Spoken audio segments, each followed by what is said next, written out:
And we're back with some Starlit Flowers. I'm sorry I've been gone for an entire month. I apologize. I just never have the correct environment conditions to actually record a video. But at the moment, everyone is out of the house. So as long as no one comes back too quickly, I should be a-okay. Now, if I remember correctly, yeah, we were in this cave. I gotta get my reading voice. I've been camping over this weekend, and everything is sore, top notch. I'm gonna turn this down. I turned it down. Whoa, it's so crazy.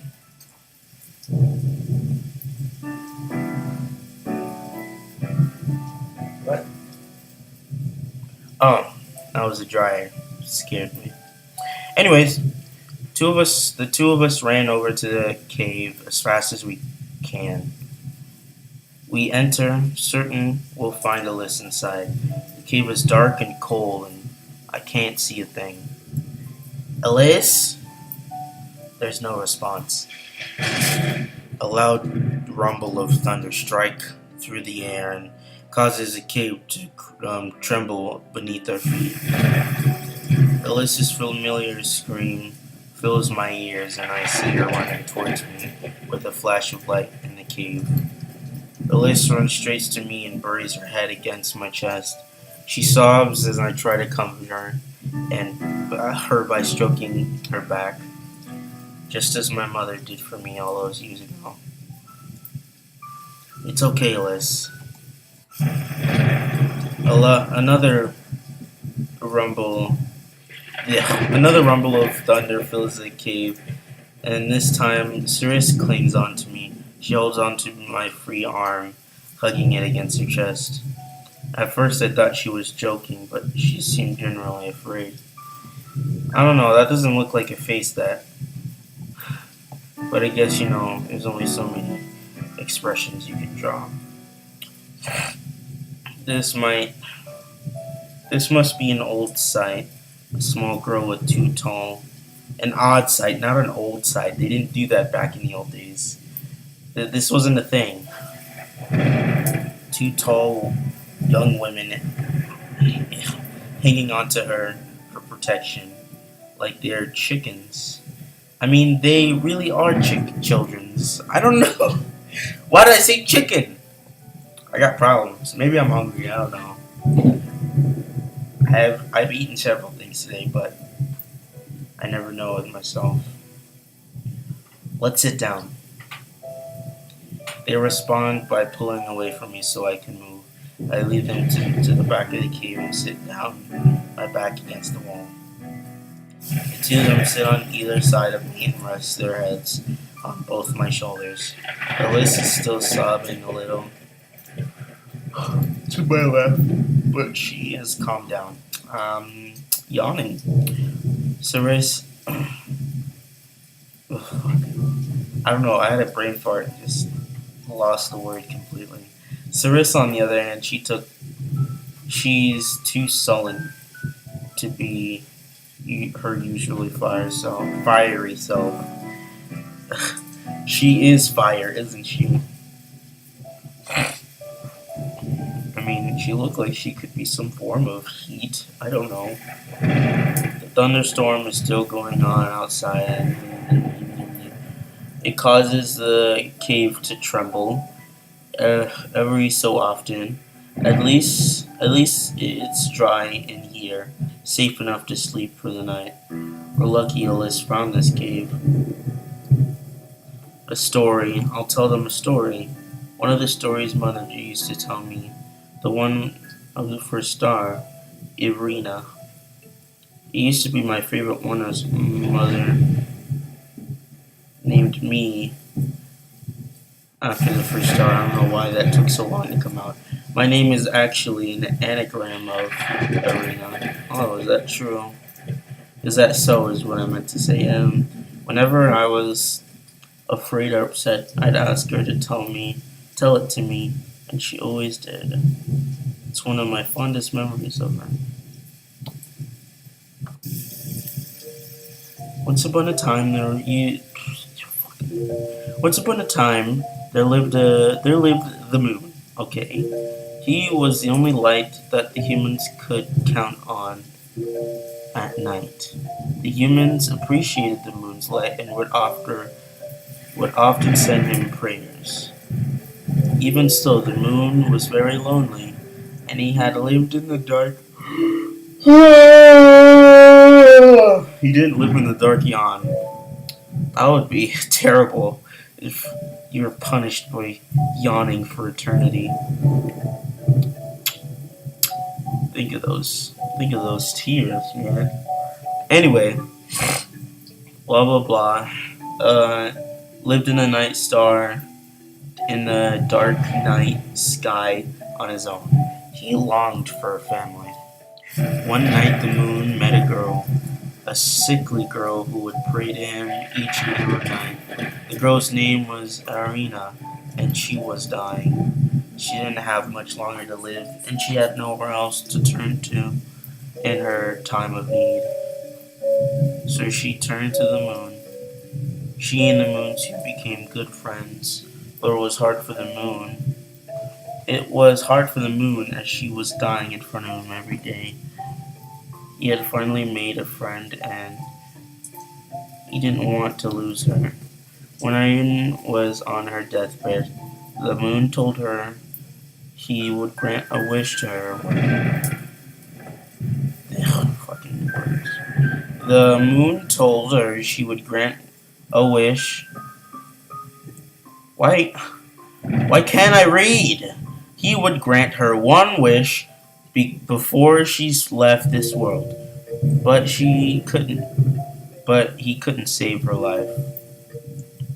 Arena smiled at the moon and said, "My only wish is to stay with you.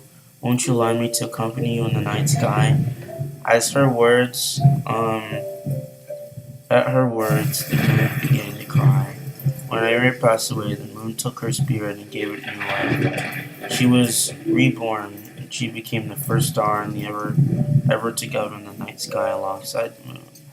Thanks to Irene and her wish, the moon discovered how to create stars. He learned they can only be born from human spirits. A new rule was created.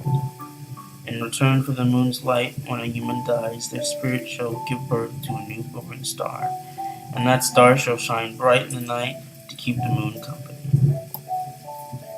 Ever since that day, Irena and the moon have lived in harmony with the stars, and the moon was never lonely again. The end. That was a gracious story. With the last words of the story, I said I let out a sad, nostalgic breath. Alice and Cerise has fallen asleep, and the weight of their bodies leaned against my arm. Their bodies' heat kept me warm, and I'm glad of it, for it. The three of us had a rough day. I'm exhausted. I feel my mind beginning to drift into sleep, but before I let it take me, I send a prayer to Mother. Mother, wherever you are, I hope you're not lonely. I hope that there is someone taking care of you the way you took care of me. I'm sorry. I can never thank or repay you for what you've done for me. Ooh, that was Lord. Morning. The chirping of birds is the first thing I hear as I open my eyes to the sunlit cave. Lit. I'm alone. Alice and Cerise are no longer on my side. Did they leave? Have they left me? The thought sends me into a panic. I rub the sleep out of my eyes and look around the cave. My heart only steadies when the sight of them together enters my view.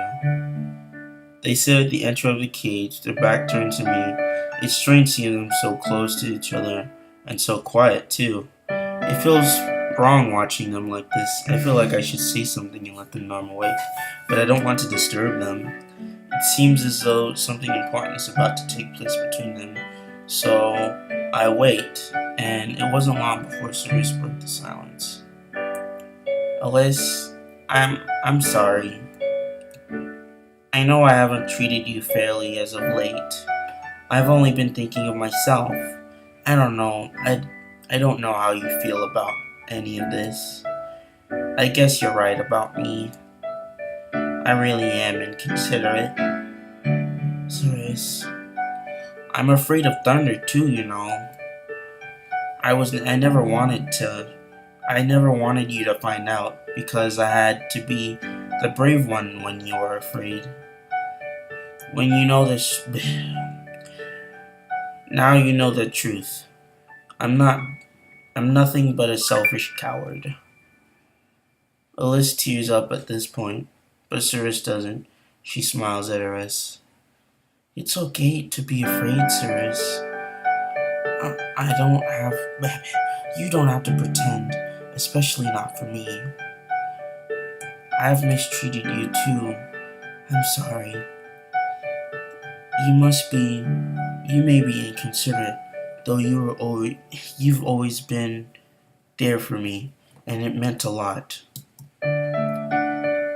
But ever since I burnt out all your stuffed animals, yes, ever since then, I've been pushing you away. Why? They're just stuffed animals. No, they were my friends and you took them from me. I'm your friend too. You were spending more time with them than you did with me. I only burnt them because I wanted you to make some real friends. Cirrus, you are my friend no matter what. You'll always be my friend. Besides, you don't need to worry. I've already made a new friend. Me too. The two of them turned to me at this moment, as if they knew I was listening all along. To mask my happiness, I scowl at them and try to act annoyed. They both beam at me before I get a chance to respond. They pounce at me and pull me into an embrace. Their warmth presses into me. I realize the gesture, wrapping my arms around the other two of them. Oh, it's so nice. It feels nice to be hugged like this. It's been too long. I'm glad you finally I'm glad you're finally getting along. Determined to reach the town more than ever, I ran ahead of Alice and Cirrus. They must be homesick. I want to help them return home. While they still have one to return to. I don't want them to end up like me.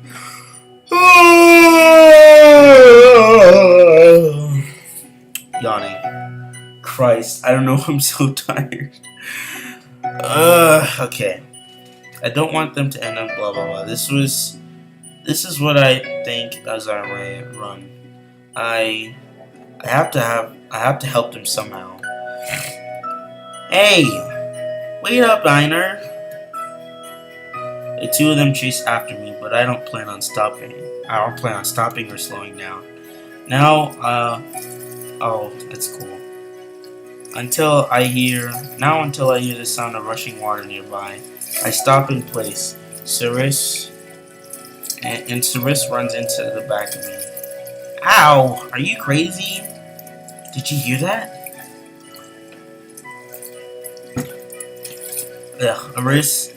Alice reaches or catches up to us and hears my question. Hear what? Listen.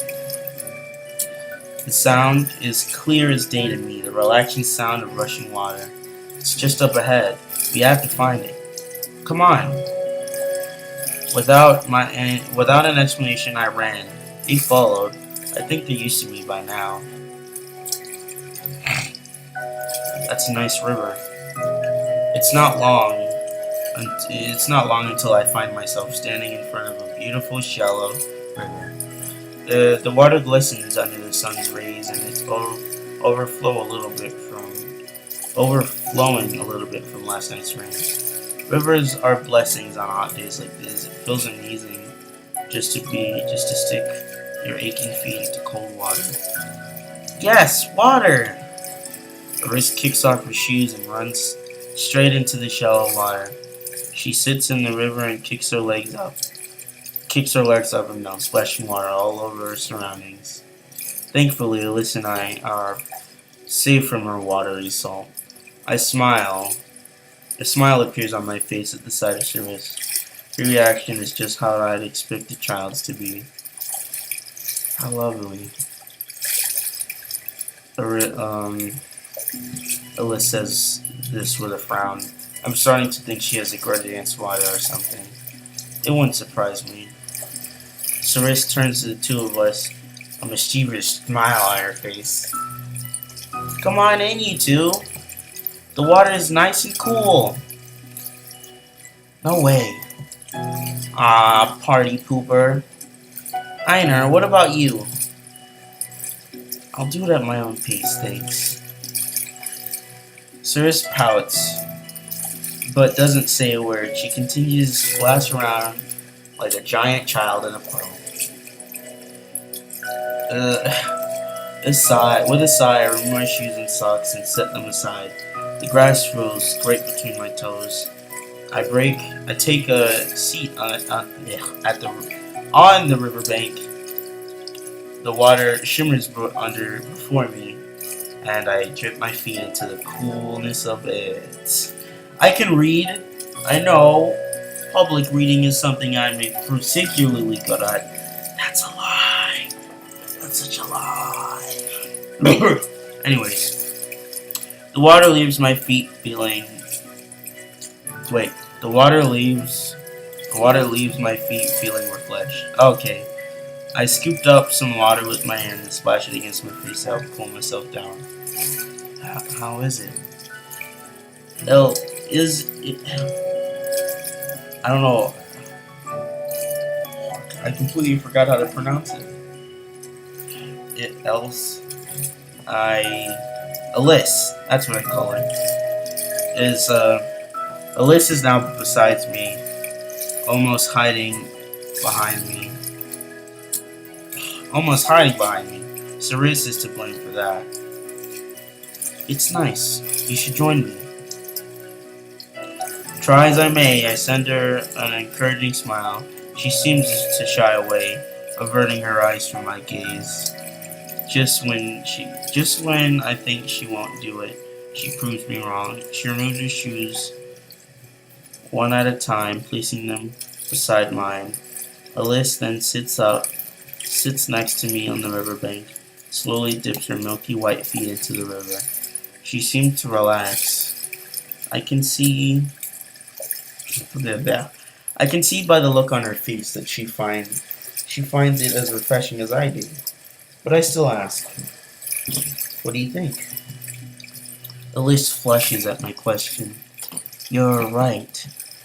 It is nice.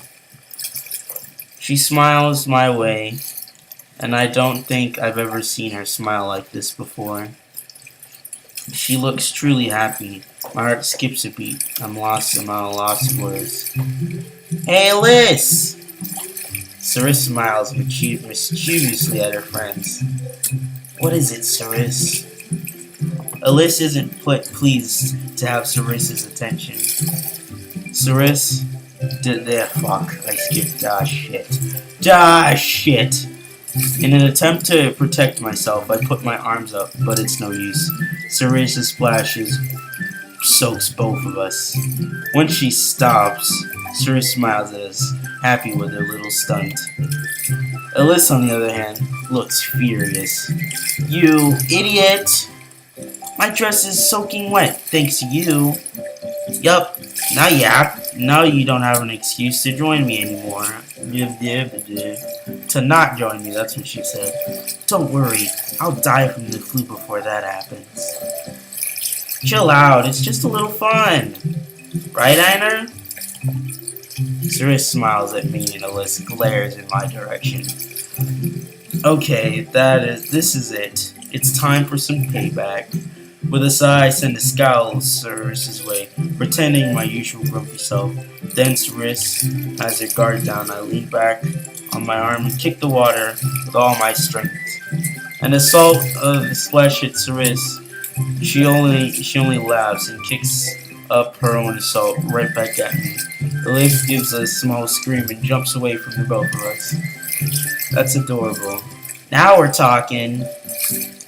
My legs grew tired and I stopped. Cyrus halts too. We watch each other to see what we Sue makes the next move. I jump to my feet and run into the water. Cyrus does the same. She runs away from me, laughing as I chase after her. Cyrus slips into her. This is so cute. Aw, oh, man, you're so adorable. Cyrus slips and falls into the river, and I get her a while. That doesn't look right. And I get her while she's down. Yep, there we go. Kicking relentless splashes at her.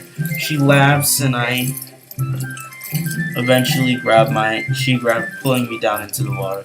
Yep, I can read. She pulls me into an embrace, and I laugh before I return it. That was fun. Yeah. My face is warm at the smile she's given me. We release each other and jump to our feet. Alyssa is still standing at the riverbank watching us, a sullen expression on her face. I waved to her. Come and join us. Yeah, Liz, come on! Liz continues to give us a sullen look, but something must have snapped because she suddenly jumped into the water, running over to us. Once she caught up, she threw herself at me, and Cyrus causes all three of us to tumble into the shallow water. So cute. We lay together and laugh. I don't know how long we laugh for, but I don't want it to end. Please stay here with me.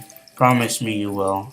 I feel these words welling up into my heart, but I cannot bring myself to say it to them. I'm sorry I'm standing so close to the computer. My ankles are itchy as flap. Never again. Poor girl.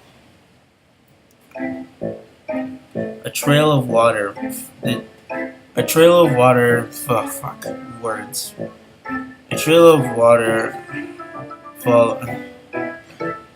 A trail of water follows us through the river as we leave the river. Fucking. I can't read for the life of me. Leave the river and continue on our journey. Our clothes has been soaked, but are starting to dry under the sun's ray. I mean the rays sun. Fuck. Why can't I read? My hair. My eyes. Help me. Okay, my hair is in a dump tangle and sticks to my face. I'm trying to imagine that, her hair looks fluffy. I don't know why I had to stop to do it. Meanwhile, Alyssa and Cyrus's hair are already dry, as if by magic. How much longer? It's too hot to endure Cyrus's whining, but I do it anyway. Not before I wipe the sweat from my forehead and heave a sigh. This must be the 100th time. I don't know. I said 100th. My nose will never stop being stuffy. She bit asked. Just a little farther. There's an understatement. That's an understatement. We've got at least another 2 hours to go. We'll be faster on a horseback. Too bad I don't own a horse. I wonder how those two get anywhere back. I wonder how those two got anywhere back where they lived. Perhaps they had servant piggybacks. Piggyback them all over the town. Pampered poodles. What is it? What is it? What is it, Charlie? You hear someone? No? Okay. Just making sure no one's home because that would suck millions of dicks. Eh? That's what you said an hour ago. Then stop asking me the same question. Yeah, I don't know why I sound. Then stop asking me the same question. You'll only get the same response. Have fun talking to yourself. Cirrus pokes her tongue out at me, and I gave her a signature scowl in return. Cheese. When will she stop acting like such a child? Alyssa, on the other hand, I haven't heard a single complaint from her. Unless it's something to do with water or Cirrus. Grow up, Cirrus. We'll get there when we get there. To my surprise, Cirrus didn't respond. Instead, she grumbled and picks up the pace. She doesn't stop until she's miles ahead of us. Then she turns and calls out to me and Cirrus.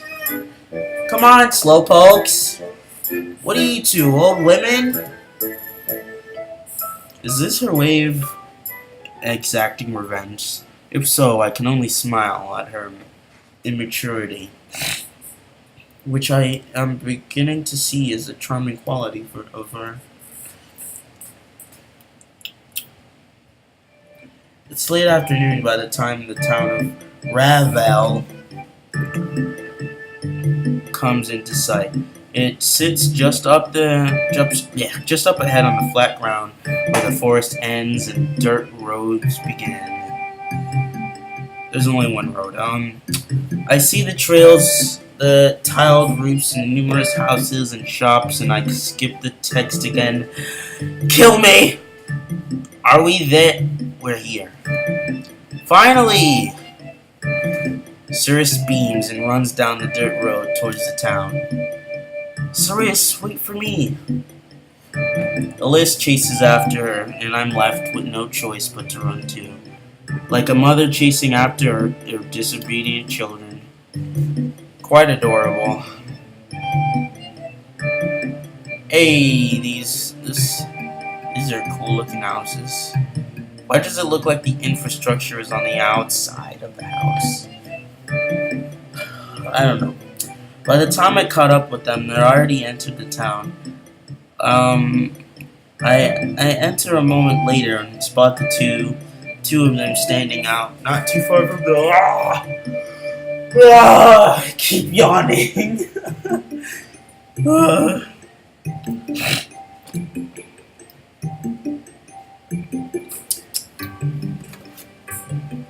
Wonderful. Okay, I'm good. Of them standing not too far from the entrance.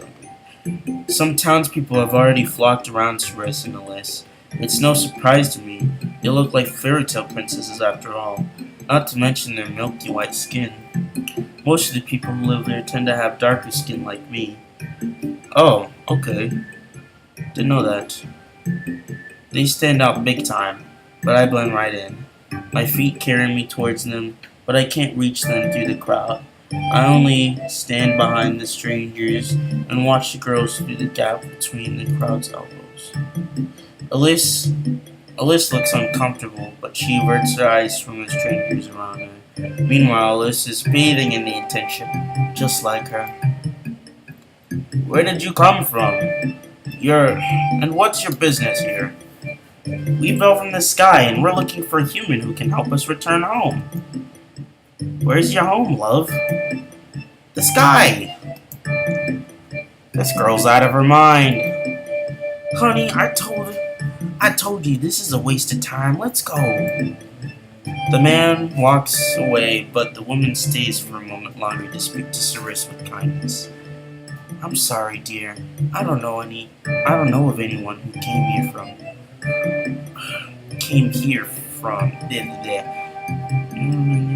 has come from and been to this side. Good luck to the both of you. The woman bids them farewell and joins her husband. Just when I think it's over, a little girl approaches Alyssa, and an expression of awe in her feature. I hope I find my way. I hope you find your way back home, pretty lady. Aw, that's nice. Elise flushes at the little girl's words and sends her a shy smile in return. Sapphire, leave the girls alone. The little girl smiles before she runs off to rejoin her mother and father. Once the family leaves the scene, the rest of the crowd disperses too, having lost interest in the two foreigners. Without a word, I approach the two of them. He noticed me but my presence didn't lift their own solemn moods. It must be nice to have parents. I miss home. We're never getting home. Everyone in this town thinks we're crazy. You're right. You are crazy. What? They seemed to be attracting another crowd, people watching us, their eyes judgmental and questioning. The two little girls looked back at me hopelessly in the eyes. That's it. That's it. I have to get them away from here. Crazy for giving up. The words escaped my mouth, and I took both of their hands, and I dragged them away from the entrance, the crowd, and the judgment. I don't stop until we are far away from the commotion of the town. Then I pull aside and look at them in the eye. You can't let the comments of a few half-witted townspeople get you down. You should go around and ask some more before you decide to give up and hope. They're quiet for a moment, and I feel like shaking some sense into them. Seriously, what happened to their confident attitude just before, whatever stuff? When it went straight out of the window with just a few words from people they don't even know. Well, what do you say? You're right, says the both of them, because I can't do some weird combination voice, because I'm only one person.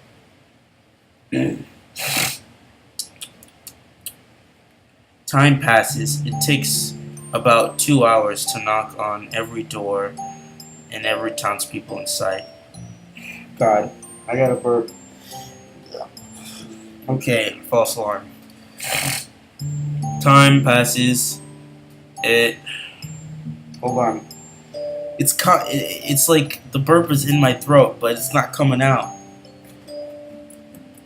Wow, that does not feel pleasant. Insight. What are we asking exactly? The impossible.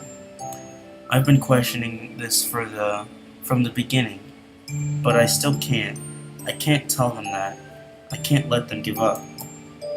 In our search, we discovered nothing, except for the fact that the townspeople really do think Alice and Cyrus are insane. Rumors about them have spread around. Some people started being hostile towards us. The three of us now stand in the middle of town, disheartened and exhausted, silence surrounding us as I feel I have to say something, anything to break it. Don't worry, there's always tomorrow. We didn't mention it earlier, but the mood didn't give us forever to find this person. If we don't find them soon, I'm afraid of what will happen. Yes, the moon told us we have 3 days to find them. He also said that we would come. He also said that they would come to us, and we'd find them somewhere around this area. That's why we landed here. My mind goes blank. What am I supposed to do? I don't even know what I'm reading because apparently I can't read. I'm not even sure if I believe them and their tall tales, but I do know they're right when right now when we're all tired. And words. This is turning out to be nothing but a wild goose chase. They look at me with pleading puppy eyes, begging me to have an answer for all their problems. In the end, the only thing I can do is pull the two of them into an embrace, and they return. We don't stay in place like this for a moment. We stay in place like this for a moment. I think they might cry in my arms, but they don't. But they don't. They're strong. It's getting late. I think we should turn in for now. We can look again first thing tomorrow. They give me a quick squeeze. I give them a quick squeeze, a gesture of thanks, as they pull away from me. They appear. Blah, blah, blah, words. They appear a little like their normal selves now. Cyrus gives a pout and nod, and Alice smiles at me. I take their hands in mine, and once again I lead them down the cobblestone path. We passed the inn earlier. We'll stay there tonight. Warm hands remind me I'm alive on this cold, starry night.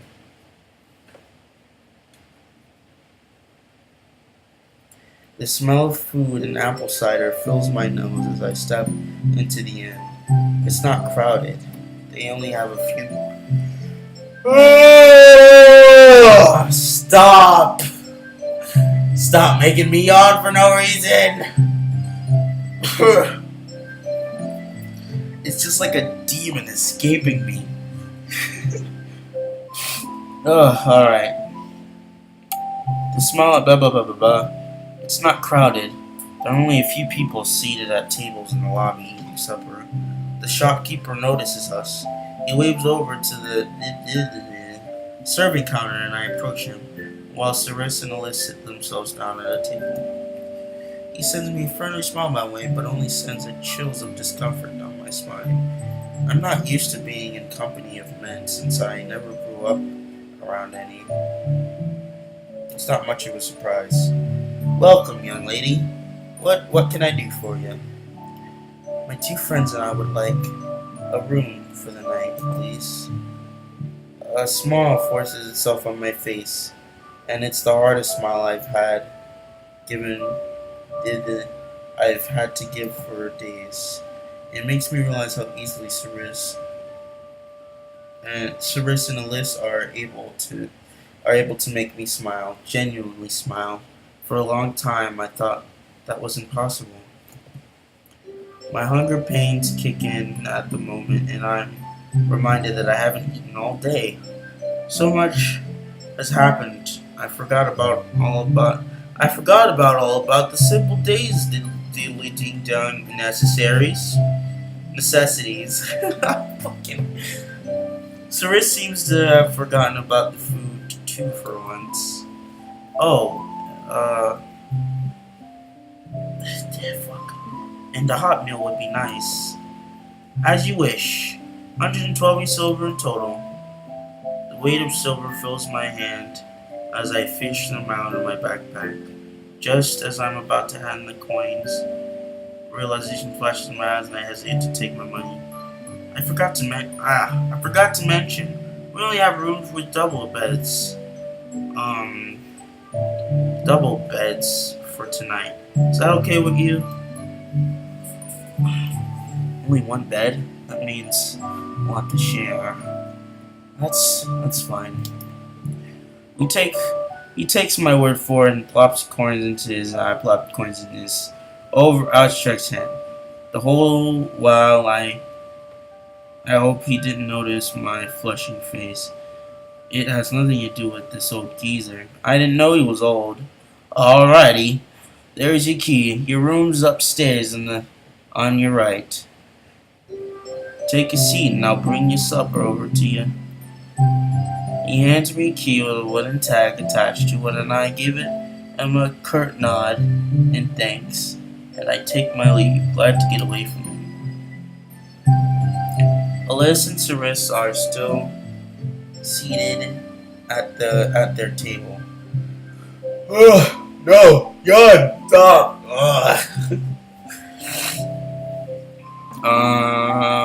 They sit side by side, and I take a seat on the opposite side of them. They notice my presence and look up at me, exhaustion clear on their face. Einer, I don't feel so. I think I'm dying. My stomach hurts so much. It's called hunger. Real hunger. You haven't eaten all day, Cyrus. You're the one who hasn't fed me today. I blame you. It's funny. What, is she a pet now? The thought makes me smile, and have I have the thought of her as a dog all this time, and it doesn't surprise me. Don't worry, I ordered some food. Woo! Thanks, Einer. You've been very kind to us, even though we've been such a burden to you. Alice gives me a tired smile, one that makes me want to melt on the spot. Her genuine smiles are too much, especially when they're directed at me. I don't know if I really deserve that kind of gratitude. I'm no hero. Well, I have to be kind to you too, because no one else will. It's easy to tease them. It was easy to tease them, and it was the only thing I could think of to do in order to lighten the mood. Alice laughs, taking the joke in stride. Cyrus just pouts as per usual. Ah, that's no fair. You're cruel, Einer. The shopkeeper comes along with our food. Wordlessly, he plates the 3 steaming hot potatoes with cheese, and 3 cups of warm milk before us. Thanks, mister. You're the man. The shopkeeper blushes in her direction. Thank you, friend. She paid for it. Yes, this old man has the voice of a 15-year-old. Shut up. Then he's gone. Ah, shit. Did I skip something? Cyrus pouts at me, and I wait for it. She hasn't thanked me once in the short time I've known her. And trust me, she had plenty of opportunities to do this. So now I can't help but be excited at the prospect of her thanking me. Einer, thank you for everything. It's nothing. My heart flutters. I try not casual, but really, I'm happy. Both Alice and Cyrus's eyes on me, and I can't hide anymore. I smile at them. Now let's eat. Yay! So cute and nice. The 3 of us eat supper in silence. It's nice. It almost feels like I'm sitting at a table dinner. Fuck. I'm the only one who finishes my meal first, downing my milk in one swig. I was starving. Alice and Cyrus looked down at their half-eaten meals, poking their potatoes with their fork. I can't eat another bite. Me either. At least drink your milk. It'll keep your strength. The 2 of them giggle together at my words. Like high school girls, I frown at them. What's so funny? Nothing. No, it's something. It's just, you sound exactly how I imagined a mother to sound. It's true. You're a very motherly person, Einer. My face blushes furiously. They noticed? All this time I thought they were oblivious to it, but it seemed I've been caught, despite my rather cynical nature. I can't help but care for people's well-being. It's a contradiction, I know, one I've learned to live with. It's better than being childish brat like the 2 of you. I guess that means we go hand in hand. Ugh, God, that was the worst I've ever heard in my life. Have mercy. Why am I so terrible at this? Why did I choose this game and have so much talking and I didn't even invite anyone to help me? Okay. You'll never get rid of us now, Einer. I don't know if I read that correctly. We'll follow you wherever you go, like baby ducklings. More like lovesick puppies. What was that? Nothing. It's their line. and they knew it. I really need to stop doing that. I pull it on them just to see how they would like it. They both laugh. It's not the reaction I expected, but I like it. That does not suit you at all.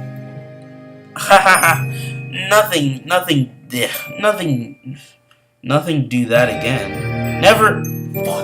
Fuck me. Why am I so blind?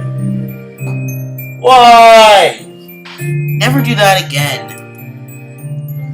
A scowl forms on my face as I pretend to be annoyed, but on the inside I'm beaming. I'm sure you are, I know. I'm sure you are. We sit together, chattering idly, while Larissa and Cerise finish their drinking their now not-so-warm milk. Hours must have passed, but I don't feel like the time did.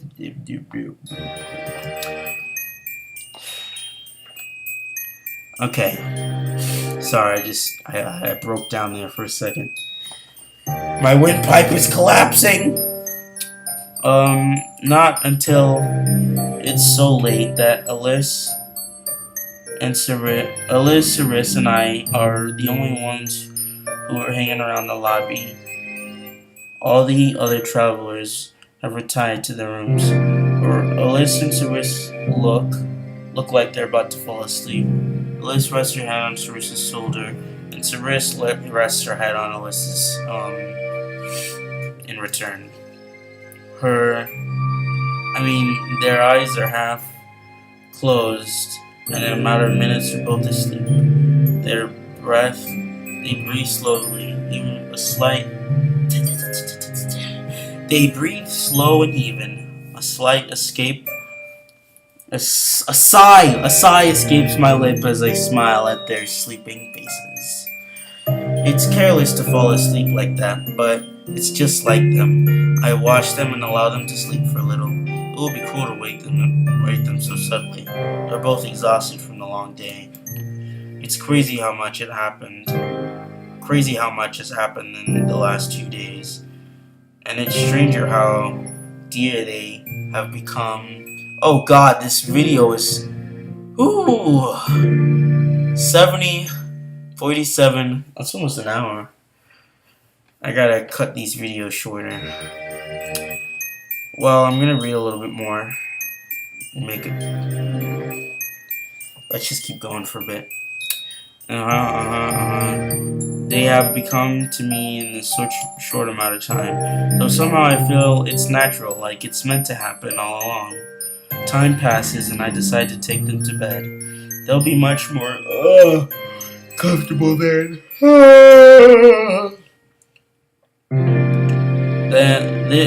With that in mind, I stand up and give them both a gentle jig. I didn't do it! Cerise yells half asleep. Shh, it's just me. Cerise gives me a tired look, but allowed me to lead her along with Alice up the chair. Into our room. That's what it said. Okay, I'm gonna end it here because this video is way too long. I'm gonna cut it to 20 minutes next time because holy shit, Meister. Anyways, this is Almighty Ambrose signing the camper stamp out. Goodbye.